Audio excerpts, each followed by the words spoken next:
just a car. That's what I kept saying, over and over. But to them, it was a declaration of war. I hadn't even unpacked my tools yet. I was still standing in the gravel driveway of my grandfather's old house, keys dangling from my hand, the engine of my coupe ticking quietly as it cooled. I'd parked it in front of the house, legal space, not blocking anyone. I was half a day into moving back. And that's when Eleanor Whitmore, president of the Cedar Ridge HOA, came storming out of her hydrangea fortress, in a pressed blazer and heels, waving a clipboard like it was a sheriff's badge. "You can't leave that there." She was talking about my silver coupe, a concept model I'd helped design back when I worked in Detroit. "I'm Devin Rains. I used to be an industrial designer, but I walked away from that life after my grandfather passed. He left me this house, and a legacy I didn't fully understand until I moved back in. Hey, before we go any further, drop a comment and tell me where you're watching from. And if you've ever dealt with an HOA, well, you're gonna feel this one deep. Don't forget to subscribe so you don't miss how this insanity unravels." Back to the driveway. Eleanor stood with one hand on her hip, eyeing the car like it was radioactive. "We have aesthetic standards in this neighborhood," she snapped. "And this looks like it belongs in a Fast and Furious sequel." I bit my tongue, I really did, because my first instinct was to remind her this was my driveway, my property, and my grandfather paid for this land long before the HOA even existed. Instead, I said, "I'm just getting started on the house. Give me a few days and I'll get everything in order." She narrowed her eyes like I'd insulted her lawn. "You'll want to review the compliance manual, Mr. Rains. We enforce things here." Should have known then. That clipboard wasn't just a prop, it was a loaded weapon. The house itself, it wasn't just drywall and shingles to me. My grandfather built it in 1972 with his own two hands, back when Cedar Ridge was still just a quiet patch of oak trees and dirt roads. He was a mechanic, a veteran, and the kind of man who didn't believe in wasting words or selling out. And out back, behind the house, sat his bench, a weathered wooden thing facing the lake, tucked beneath an old oak tree with a carved heart in the trunk. He used to sit there every morning with black coffee and a cassette player, listening to jazz and writing letters he never mailed. That bench, that was my tether to him, my proof that not everything good had been paved over. I spent my first night on an air mattress in the master bedroom.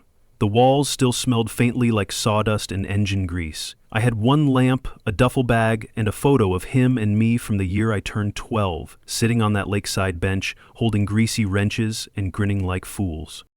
I slept with the photo on the floor beside me. Next morning, I walked out to grab a coffee at the gas station down the hill, and when I came back, bright orange notice on my windshield. Unauthorized vehicle violation category B.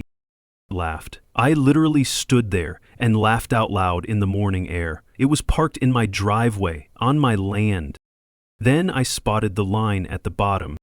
Vehicle subject to tow if not removed within 48 hours.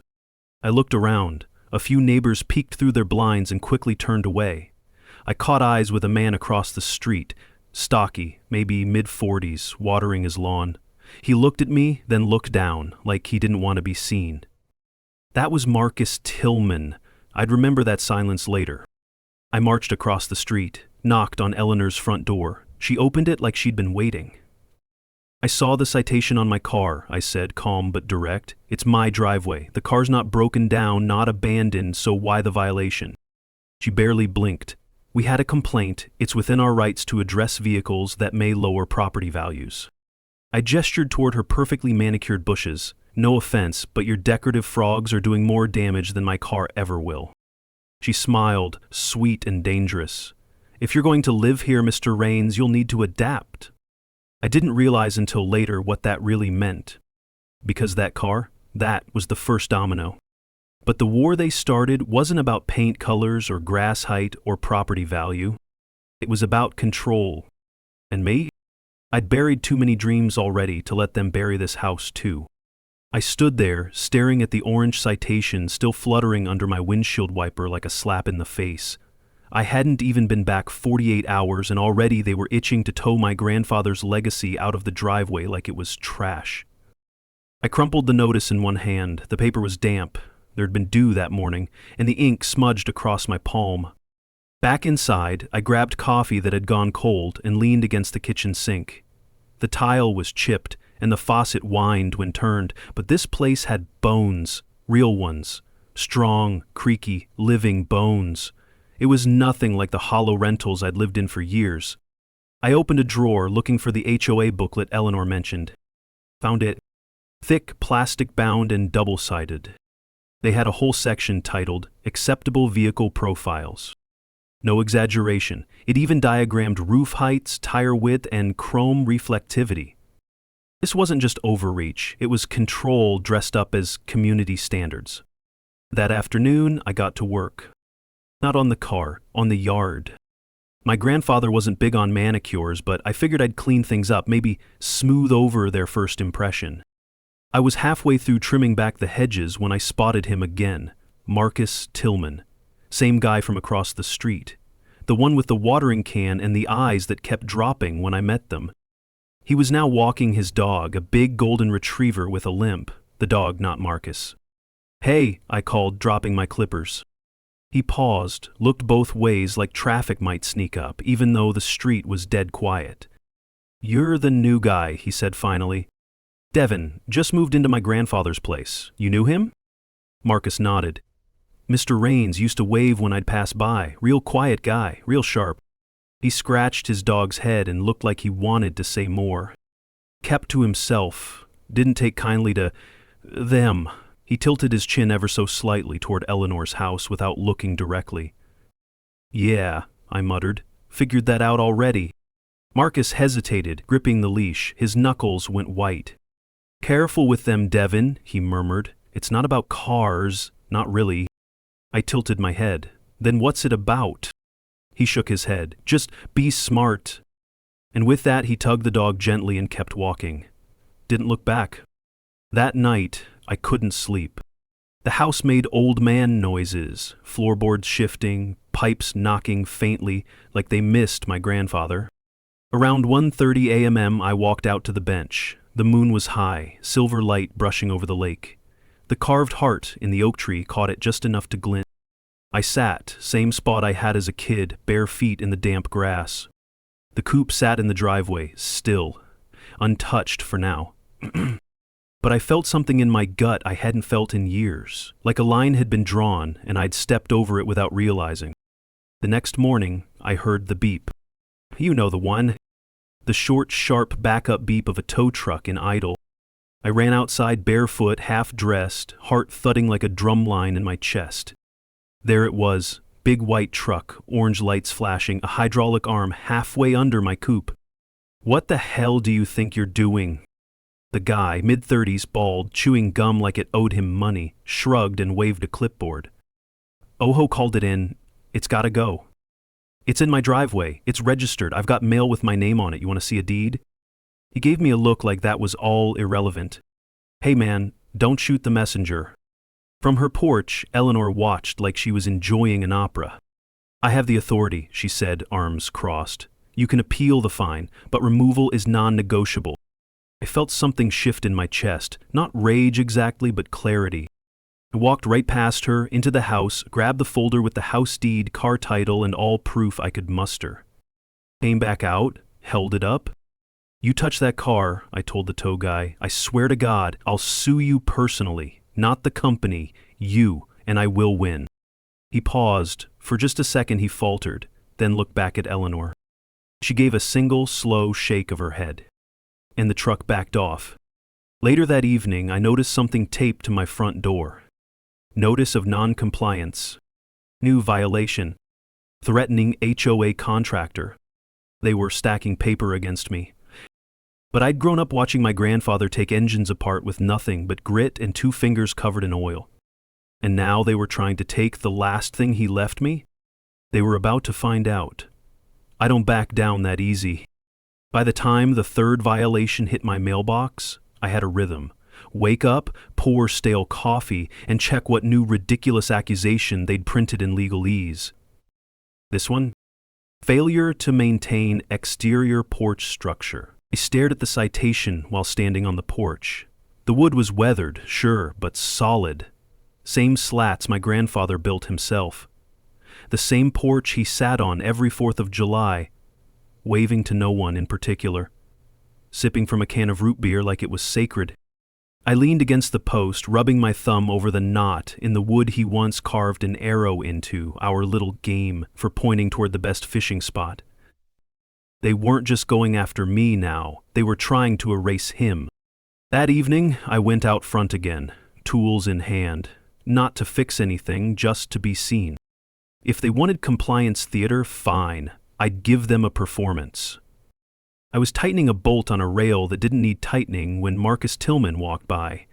Same time as always, dog hobbling beside him like clockwork. I gave him a nod. He hesitated, then stepped onto the grass instead of staying on the sidewalk, avoided the HOA's required path of flow. "You get another one?" he asked quietly. I held up the paper, porch violation. He winced. "You know what's funny?" I said. "My grandfather built this porch the year Eleanor moved in." She smiled back then, said it gave the house character. Now it's a threat to neighborhood values. Marcus glanced back toward his own house. His dog sniffed near my steps, tail gently swaying. He said nothing for a long time. Then, softly, "They've been building a file on you since before you moved in." I froze. "Excuse me?" He kept his eyes down, voice lower now. "I'm on the board, Devin, not one of the officers, but I see the paperwork. Eleanor brought up your name 3 months ago, said E-Rain's legacy would complicate things." There it was. I didn't move, didn't yell, just stared. "You didn't say anything?"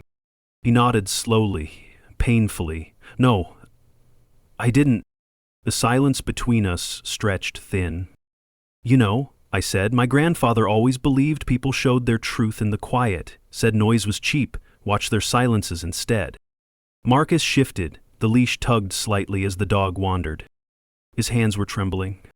That night I couldn't sit still. I went through my grandfather's old workshop behind the house, not looking for anything in particular, just hoping something would ground me. I found a dusty tackle box, an oil-stained journal, and a faded envelope labeled "Do Not Toss, HOA files." Inside, receipts, photos, notes, all kinds of paper trails, violations he'd kept, most of them handwritten, some of them not even his. One stood out. A yellowed letter from 2012. Addressed to M. Tillman. The letter was short. "If they push you to vote yes, don't. She's lying about the easement. The lake access was promised in '86. I'll testify if I have to."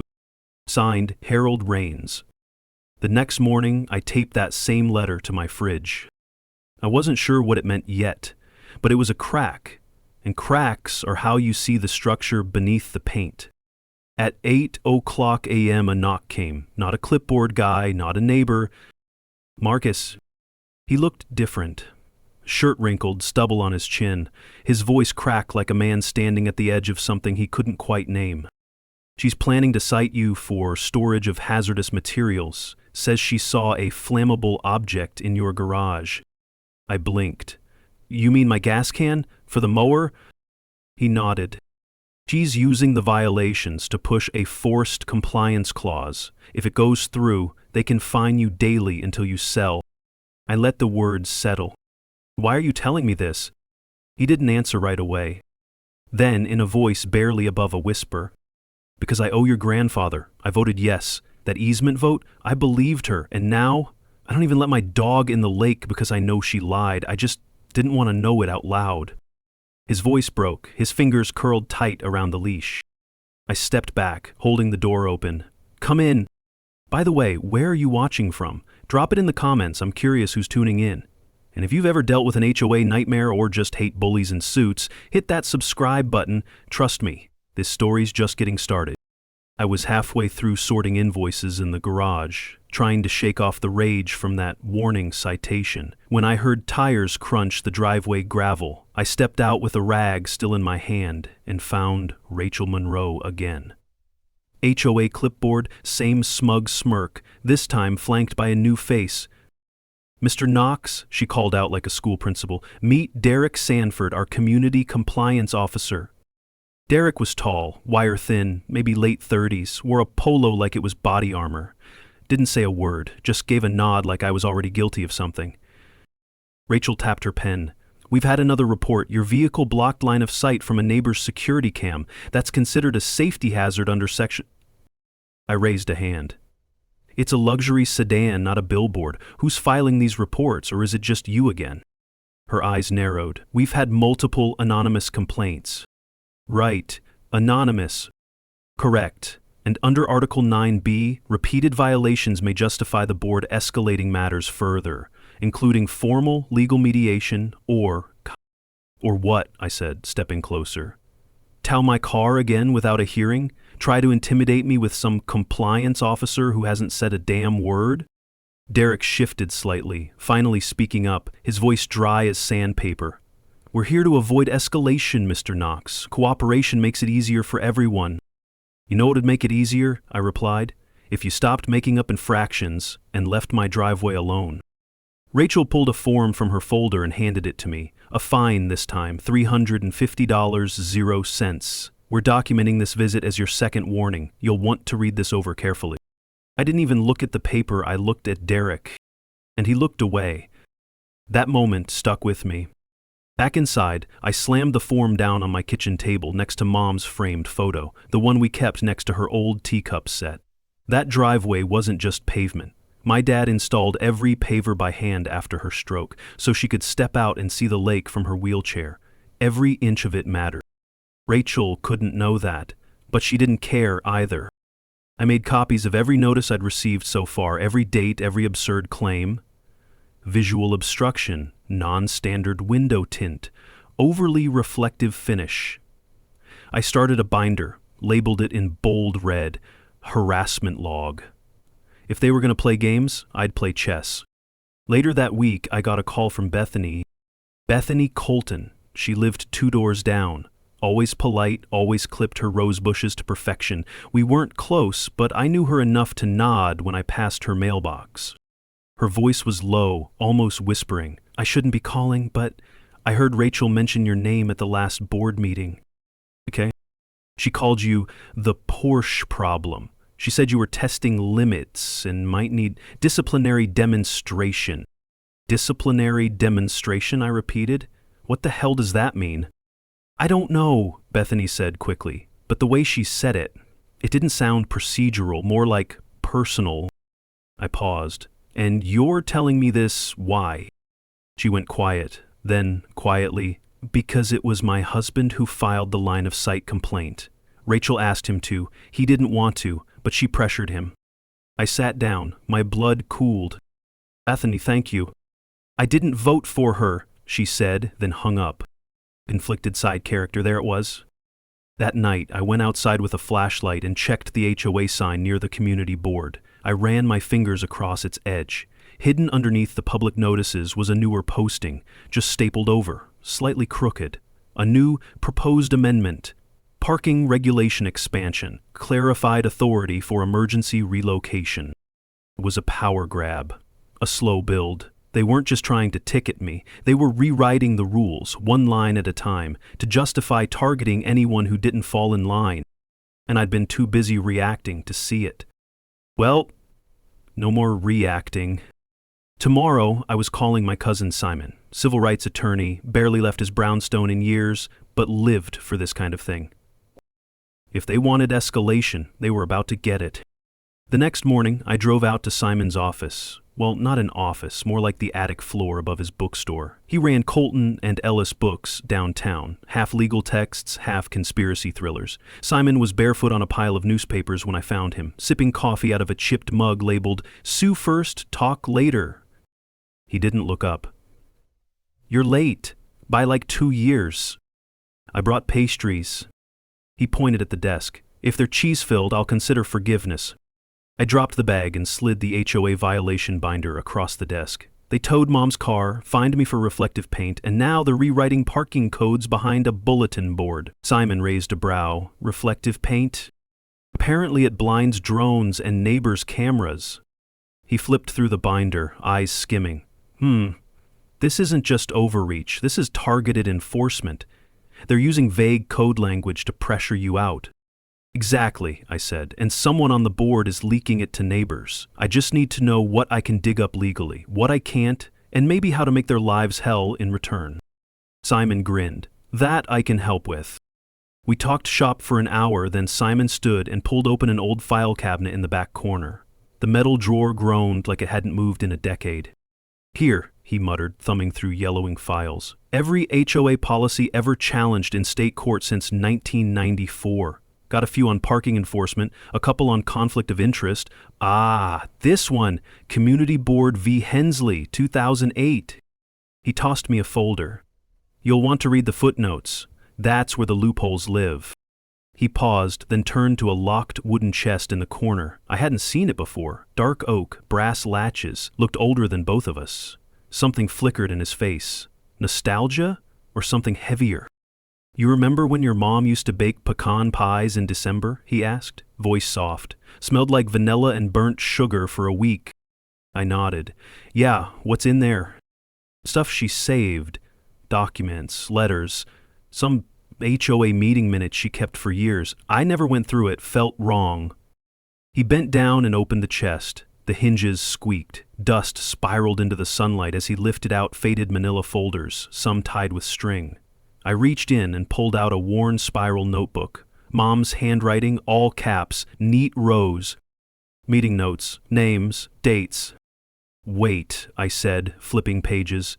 Is this about Rachel? Simon leaned in. What? I pointed. Rachel Monroe? Same last name. Same block. Rachel Mim, board assistant. Disrupted vote count. Challenged Mr. Langston's eligibility. This is from 2002. He frowned. Could be her. She'd have been young but involved. My fingers traced the margins. Mom had circled something. Special vote override. Parking restriction revote. I looked at Simon. She's done this before. He nodded slowly. Yeah, and your mom tried to stop it. That hit me hard. I sat back, the notebook shook slightly in my hand. We spent the next hour sorting through the rest. Receipts, HOA memos. One envelope marked private had a list of addresses, some with red X's. All former board members. A few crossed out. She was tracking something, I said. Votes? Retaliations? Simon sighed. Could be, or it could be paranoia, but one thing's clear, this isn't new. As I left, I tucked the notebook into my coat. I kept thinking about the red X's, the names scratched out, and Rachel's face when she handed me that fine. She hadn't just inherited power, she'd learned how to weaponize it. Back home I scanned everything, every note, every file, and uploaded it to a private folder. Started a timeline. Simon helped me mark possible patterns. Fines spiked during board elections. Disputes started when someone opposed rule amendments. This wasn't just petty, it was systematic. At dusk I walked down to the dock, stared at the lake, quiet now, smooth as glass. That same old bench Dad built still stood at the edge, weathered but solid. I sat down and opened Mom's notebook again. In the back flap, folded like a secret, was a Polaroid of her holding a sign, "They don't own us." I smiled, my chest tightened. They picked the wrong family. By morning, the lake was hidden behind fog, thick and slow-moving like it had no intention of clearing. I sat on that old bench again, Mom's notebook balanced on my knee, steam rising from the coffee clutched in my hands. The photo of her, "They don't own us," was tucked in the back, staring up through yellowed plastic. I didn't hear footsteps until they stopped right behind me. "You're not making this easy for yourself." I turned. Angela, board secretary. She looked like she hadn't slept, mascara smeared just a bit beneath her eyes, arms crossed tight over a pale cardigan. "I didn't realize standing on my own dock violated the sacred bylaws," I said. She didn't smile, just stared out at the water like it was safer than meeting my eyes. "I saw the complaint you filed," she murmured, "about Rachel, about board tampering." I sipped my coffee.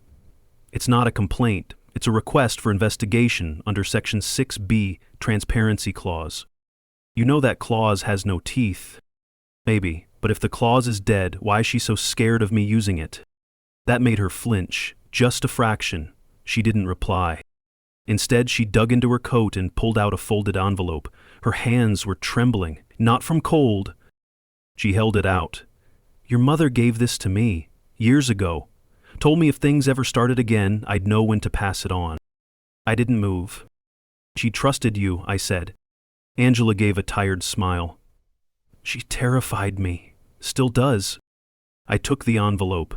Heavy, taped shut twice. She's watching everything now, Angela whispered. Even me. If I speak in the meeting, she glares like I'm seconds from a mutiny. I'm not strong like your mom was. You don't have to be, I said. You just have to be honest. She nodded once. Careful, Marcus. People disappear here in legal ways. She left before I could say anything else. Back inside, I opened the envelope on my kitchen table. Inside, a single flash drive, a torn page from a homeowner's ledger, and a sticky note in Mom's handwriting. If this ever happens again, look at 14B. I pulled up the HOA's digital rulebook, scrolled to section 14B. Board displacement clause. Any board member found guilty of manipulating community votes or obscuring procedural decisions can be immediately removed via a 2/3 emergency vote by homeowners. My heart started pounding. Because that clause? It wasn't in the current bylaws. It had been removed. I dug back into Simon's files. The older copies of the HOA rulebooks still listed it. Right there, 2002, 2007, 2011... But in 2016, right after Rachel Monroe rose from assistant to acting chair, it vanished. I called Simon. Found something, he asked. More than that. A clause. A weapon. Rachel removed it 5 years ago, but didn't file it properly. There's no member vote recorded. No ledger confirmation. Just... poof. She illegally rewrote the bylaws, Simon said, tone sharp. That's voidable. You can reinstate it if you prove procedural fraud. That's what I need help doing. He was quiet a second, then said, Meet me tonight. Bring everything. I think it's time we talk to the people Rachel forgot, residents who remember your mom's last battle. While I waited for the sun to drop, I walked the neighborhood. Faces peeked from curtains. Lawn mowers hummed like anxious bees. At number 41, old Mr. Delgado was planting tomatoes. He waved. She'd be proud, you know, he said as I passed. I stopped. You knew? He tapped his temple. Didn't need to. You've got her walk. That don't test me posture. At the end of the street, I stopped in front of the old community center. Padlocked now, windows dusted in mildew, but the sign still hung above the door. Unity first, always. I remembered that phrase from Mom's letters. She fought for this place, not the real estate, the people. That night, I met Simon at his bookstore again. We set up at the back, surrounded by old maps and municipal codes. I handed over the flash drive. He plugged it in. Videos, recordings of past HOA meetings, some from Mom's camcorder, some labeled by year and chairperson. One caught my breath. Rachel Monroe, standing at a meeting podium. The vote will be conducted privately, just us board members. We don't want to confuse the community. She smiled in the video, that thin, polished smile. Simon clicked pause. Right there, he said. That's suppression. That's evidence. And for the first time since this started, I didn't feel like I was fighting ghosts. I was starting to corner one. If you've ever seen power misused in your own neighborhood or been told to stay quiet when something felt wrong, drop a comment below and tell me where you're watching from. And hey, if you're into stories where the underdog fights back and wins the right way, hit that subscribe button. Things are just getting good. Nighttime settled across Cedar Ridge like a hush you couldn't trust. Simon and I sat in his dim bookstore alcove, the smell of aging paper and coffee lingering. I plugged in the flash drive, videos flickering up on the old laptop screen. Simon paused one clip, Rachel Monroe, alone behind a podium. The vote will be conducted privately, just us board members. We don't want to confuse the community. Her tone was crisp, controlled. My chest tightened. That was deliberate exclusion, procedural fraud. Simon leaned forward, eyes intense. This is our leverage. I exhaled slowly. Felt the weight of Mom's words. Look at 14B. We had proof, an erased clause, a manipulated vote, recordings. Now we needed to plan the trap. Morning came with a dull ache. I walked out to the driveway where the coupe waited silently, like it knew this wasn't just about parking anymore. Inside the house, I gathered my evidence: binder, flash drive, printed transcripts of Rachel's statements, the torn ledger, negotiation toolkit. Lisa arrived mid-morning. She'd flown in after the bench photo had gone viral locally. She wrapped me in a quick hug. "You ready?" Her eyes were bright, fierce. I nodded. "Here's what I'll do," I said, pacing. "First, I invite Eleanor and the board to a chat, no cameras, no audience. Tell them I found a glitch in their bylaw archive and want to help clean it up." Lisa frowned. "Let me guess, they'll bite?" "Exactly. They'll brag. And then?" "I record the rest," I said, voice low. Next day, I sent a formal invitation to the HOA board for a private clarification meeting. No mention of cameras. Just a polite tone, helpful intent. When I arrived at the community center, the dusty symbol of unity, I felt each wooden floorboard vibrate under my boots. The room was empty except for a small folding table and 2 chairs. Eleanor and Derek arrived almost on cue. She wore a crisp suit, a face that screamed, "I run this place." "You wanted to see us," she said. I nodded, motioned to chairs. "I want to help resolve these inconsistencies in the bylaws I've found. It could help future residents too." Derek sat, Rachel hovered near the door, tension like static electricity. "Okay," Eleanor said. "What are we talking about?" I handed over a timeline sheet. Clause 14B, it existed up to 2016, then it disappeared. No official vote, just gone. Eleanor's lips thinned for a millisecond. Then she tisked, "Well, those were outdated provisions." "Not removed properly," I continued. "I have older rulebooks. We can correct it, reinstate it formally." Her posture shifted. She leaned back, eyes calm. "Why would you care about board displacement clause?" I held her gaze. "Because my mother fought under it. She believed a board has to be accountable, and so do you." A flicker. Then Derek cleared his throat. "Board displacement. That's sensitive." Eleanor raised a brow. "Very." Silence hung. I pulled out my phone and hit record. Slowly I laid evidence on the table. Photos of old rule books, the notebook page, the video still of her suppression statement. I kept my voice steady. Eleanor's smile stiffened, then cracked. "You're playing a dangerous game, Mr. Rains," she said, voice low. "Only because the game's rigged." Derek's cheeks tightened. He glanced toward Rachel, her jaw set, gaze sliding away. "You'd better know what you're doing." "I do," I said, "and if this goes public, we can hold a revote, reinstate clause, remove whoever broke protocol. Legally." Eleanor stood, voice clipped. "Will consider your recommendation." By the time she and Derek left, the record light was still blinking. I shut it off and exhaled. Later that afternoon, I met Angela on the street. "Everything?" She nodded, voice trembling. "They said you were a threat to community harmony." I put an arm around her shoulder. "You did the right thing." Her fingers gripped mine. "I hope so." That evening, I sent copies of the recording to Simon and Renee. He replied almost immediately, ready to go public. Lisa texted, "Getting nervous?" I walked to the bench by the lake, feet dipping into cold water. The heart carved in the oak watched over me. A wave lapping at the legs of the bench felt like, somehow, approval. I whispered into the night, "We're just getting started." The morning after I sent out the recordings, everything changed. It started with silence. Not the usual kind. This was a thick, weighted silence. The kind that meant doors were closing, group chats were buzzing, but no one dared speak out loud. Then Simon's message came in. It's spreading. He'd posted the video anonymously in 3 local Facebook groups, sent it to a mid-sized neighborhood watch forum, and tagged it, "HOA suppression caught on camera." By noon, it had over 12,000 views. And by sunset, the HOA held an emergency board meeting without inviting residents.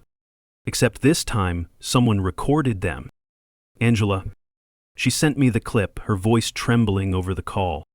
"I didn't mean to. They just left the file open on the screen. I copied it to a drive, and, look, just watch it." In the video, Eleanor was pacing. "He's baiting us. If we admit guilt, we're out. If we challenge him, he'll drag this into court." Rachel leaned forward. "The clause is gone. Technically, it doesn't exist anymore." Eleanor spun. "It existed when his mother filed her injunction. That makes it legally relevant. He's cornering us with her ghost."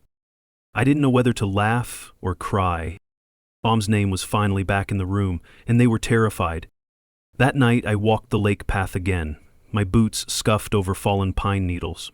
The bench sat ahead, quiet, carved initials still there. A neighborhood teen was sitting on it this time, head down, earphones in. I hesitated. He looked up. "You're the guy with the video, right?" He paused his music. "My dad said you were making trouble, but my mom said you're probably doing what someone should have done a long time ago." I nodded. "Tell your mom I said thanks." The next morning, Lisa burst in with a folder. They're issuing warnings to people who reposted the video, digital harassment claims. She dropped the papers onto my table. "This is what scared people do." I skimmed the complaints, baseless. They were sending takedown threats to residents via mail now. One letter said that reposting slanderous footage could result in a lien. I clenched my jaw. They're doubling down. Lisa sat, hands flat. "We need to flip someone, not the scared residents." A board member.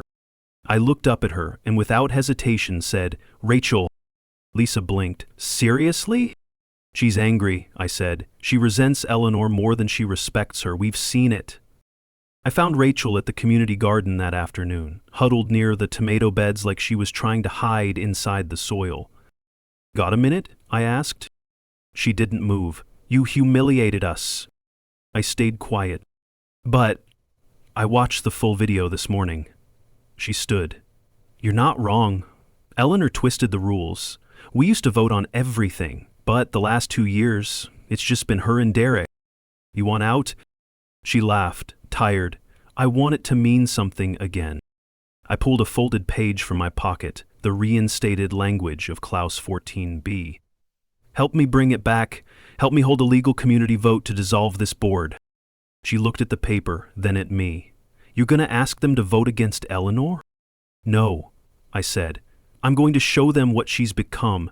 Then I'll let them vote." Rachel took the paper. "If I do this, you promise not to drag my name through the mud?" "I'll protect it," I said, "same way I protect this place." By dusk, I had Rachel's statement typed, signed, and witnessed. She admitted the clause deletion, named Eleanor, confirmed the vote never happened, legally notarized.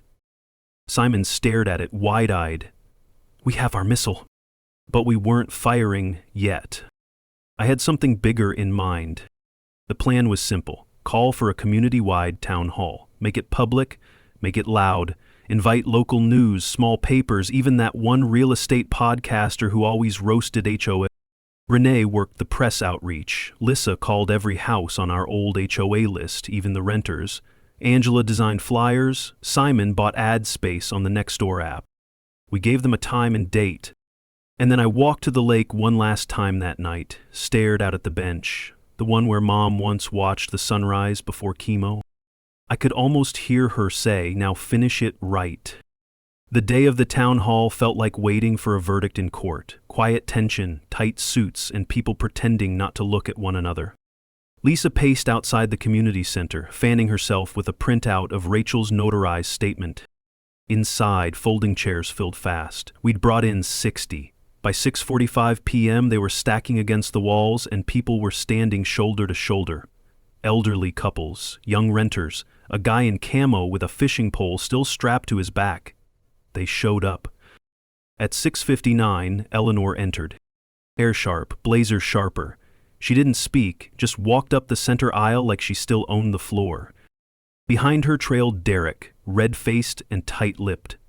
Rachel stood off to the side, silent, but she gave me the smallest nod. At 7:02, I stepped to the mic. "Thanks for coming. I know it's been a tense few weeks. We're not here to rehash drama. We're here to decide what kind of community we want to live in." I clicked the projector. Slide 1, the clause 14b, typed, highlighted, dated. This clause gave your property rights teeth. It gave families like mine security, especially when illness or age made maintenance hard. Next slide. My mom's 2018 request for compassionate deferment. You all knew my mother. Some of you sat with her on the lake bench. Some helped carry her casserole to the potluck when chemo wore her out. But what most of you don't know is that her request was approved and then erased. A quiet stir spread. Next slide, Rachel's notarized statement. Gasps. I didn't say a word, just let them read it. Then I turned off the projector. We don't need pitchforks, we need a vote. Derek jumped to his feet. This is a smear campaign. Half these people don't even read the bylaws. Eleanor cut him off. Sit down. He did. She walked slowly toward the mic, heels loud on the linoleum. You think I'm the villain? Fine. I've tried to keep this place from falling into chaos. People need rules, order. You start letting emotion run your HOA, you'll end up with abandoned cars and backyard sheds made of plywood. Someone from the crowd barked. You mean like the one you built behind your garage? Laughter, a ripple of tension breaking. Eleanor turned red. I followed the setback code. Rachel stepped forward. No, you rewrote it. Gasps again. I looked at her. She was steady, confident. The version of her I hoped was still in there. Rachel took the mic. I was part of this board. I believed in what it was, but it became something else. Eleanor started deleting clauses without votes. She refused to share documentation. She told us it was for efficiency, but the truth is, she made herself the sole authority. Eleanor scoffed. You were fine cashing the stipends. Rachel didn't flinch. Not after your husband forged signatures. That stopped the room cold. Even I didn't know that part. Angela raised her hand from the back. What signatures? Rachel's voice cracked. The maintenance permit approvals for that fencing contract last year. He signed 3 board names who weren't present, and when I found out, Eleanor told me it was too late to fix. That was the moment the room flipped. Neighbors started standing up, voicing fines, ignored appeals, shut down emails. One woman said her autistic son's sensory garden was ordered to be dismantled because it was a visual nuisance. Another guy admitted he'd stopped attending meetings after Eleanor mocked his accent in private. Eleanor tried to talk, but every word made it worse. I stepped back to the mic. We're calling for a community vote to reinstate the original HOA bylaws and hold a recall election for board leadership. According to our articles, yes, the ones that still exist, we need 30% quorum. I have 42% right here. I held up the binder, signed, verified, dated.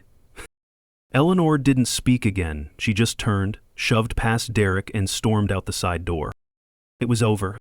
If you've ever felt powerless against people hiding behind policy, now's the time to take your voice back. Let me know in the comments, have you ever gone toe-to-toe with a corrupt board or landlord?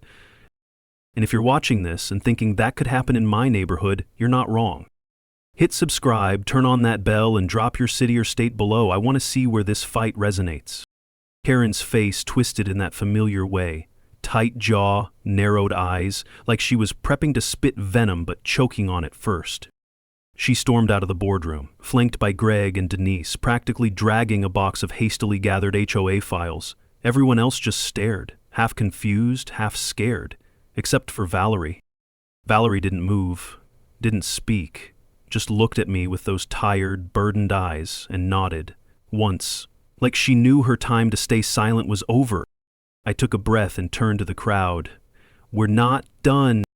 The meeting technically wasn't over, but no one was sticking to the agenda now. Karen's exit had shattered the illusion of order, and suddenly the neighbors, the same ones who once left anonymous notes or shook their heads behind curtains, started asking questions out loud. What was that about the marina fund? Milmai forged a vote? Can they even legally restrict emergency vehicles from private property? Exactly. That was the crack I needed. The rest of the night, I dug. I met with Lydia from Unit 7B. Her garage had been forcibly entered by the HOA 2 months ago under the excuse of a fire code violation. She hadn't told anyone because she was scared she'd get fined out of her lease. I got calls from others too. Brandon from 3D, the widow from the end unit.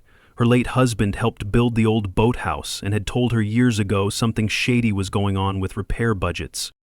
Each story was a loose thread, and I started yanking. By Saturday morning, my coffee table looked like a crime board. Invoices, letters, recorded audio files. One email in particular jumped out, a dated PDF from 2 years ago signed by Mitchell Caldwell Simmons, the trio of HOA dragons approving a contractor for dock renovation. Problem? The dock was never renovated.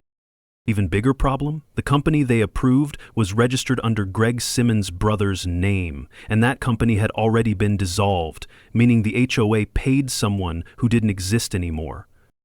And the funds? Yeah, they matched the exact amount missing from the new kayak storage initiative that Karen had paused due to compliance concerns. But I didn't want speculation, I wanted proof. So I did what Grandpa taught me when we used to track deer in the woods behind the lake. He'd say, "Always leave a trail they don't know they're leaving behind." I set up a burner email, reached out to the so-called contractor, no reply. I filed a quiet request for HOA financial disclosure using a clause buried in the bylaws I found with Valerie's help, took it straight to the city compliance office, and got a case number stamped. But the next hit came from somewhere I didn't expect. Valerie. She knocked on my door Sunday afternoon, eyes red but posture straighter than I'd ever seen. I have something," she whispered, stepping inside. "I should have come forward earlier, but I couldn't." She pulled out a yellowing manila folder, crammed with copies of budgets, handwritten notes, and a printed thread of internal HOA emails. Stuff she wasn't supposed to have, but hadn't thrown away. Maybe part guilt, maybe part survival. There was one line in an email from Karen that practically hummed off the page. "As long as we control the board vote and keep Marcus Ellis distracted with personal noise, we can delay the audit another quarter." Personal noise. That was me. My family. My grief. My lake.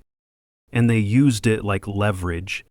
That was the line, the one that flipped everything in my chest from pressure to ignition. "I need to record them," I told Valerie. "Catch them discussing this, admitting to the fund laundering. If we can link it to that fake contractor and Greg's brother, I'll help," she said quietly. "But I want immunity. I want this done legally, by the book. I can't go down with them." "You won't." I meant it. Because what they did wasn't just personal, it was criminal. They buried people's homes under fake violations, silenced board members, and used dead relatives like shields. They weaponized grief. And now I was going to weaponize truth. The sun was barely up when I hit record on my phone and tucked it inside the lining of my jacket. Valerie sat across from me in my living room, her fingers fidgeting with the edge of that manila folder like she was trying to wear the guilt off it. "You're sure you can get them talking?" I asked. Her laugh came quick, dry. "You haven't sat through as many HOA wine nights as I have." She had a plan, one that felt like it belonged in a spy movie. But it was clean, legal, and built on the very arrogance that had kept Karen and her little council untouchable all these years. They didn't see her as a threat. They'd written her off as soft, scared, loyal. Turns out Valerie was just tired of losing sleep over other people's lies. We met at the clubhouse an hour before the board's usual private Monday meeting. I waited out of sight in the storage hallway, old Christmas lights and rusted folding chairs stacked like forgotten stories, while Valerie walked in alone with her tote bag slung over her shoulder. Inside, Karen's voice was already rising. "I'm not entertaining another line item on Ellis's campaign of vengeance. This ends today. We motion for a censure vote, strip him of community access if he continues harassing board members." Greg chimed in, smug as always. "The city hasn't returned his filings. If he had anything real, we'd have heard by now." Denise muttered something about needing to get rid of Valerie. "She's been acting off. If she flips, we all go down." That was it. Valerie let the silence sit just long enough to feel dangerous. Then she cleared her throat. "I didn't come here to argue," she said, voice soft but steady. "I came to give you an out."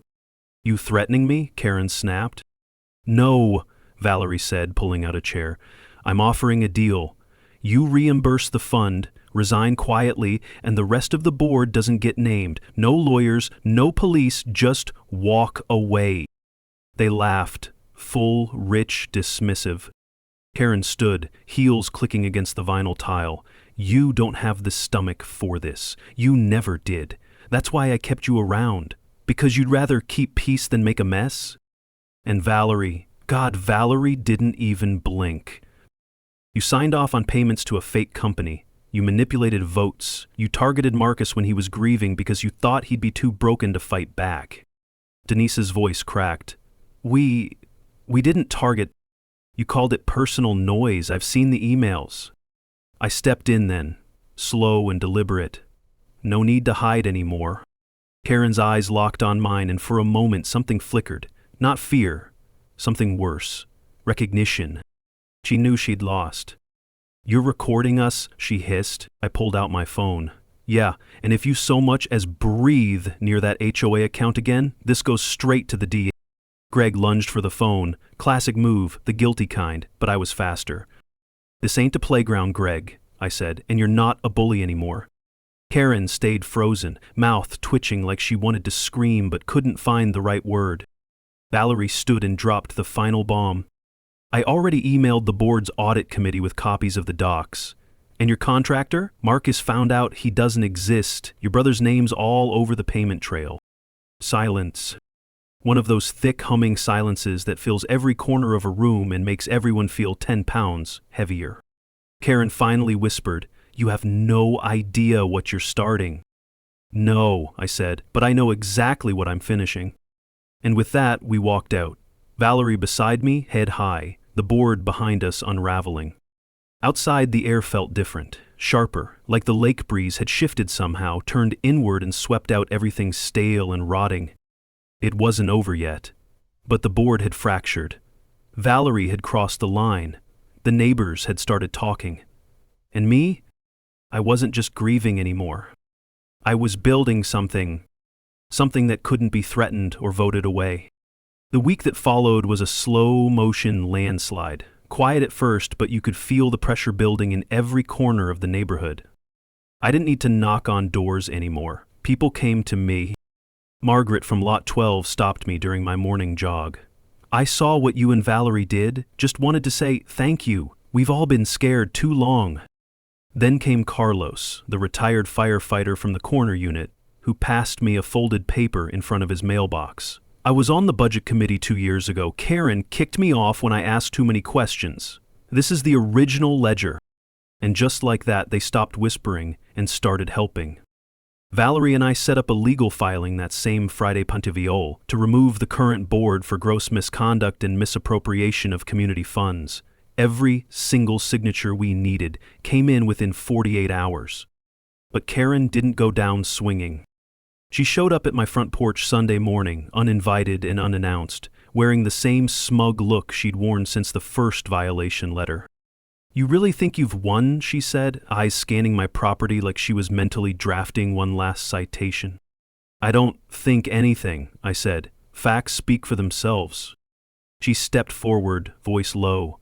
"You're unraveling something bigger than you understand. This board holds more than just rules, Ellis. It holds order."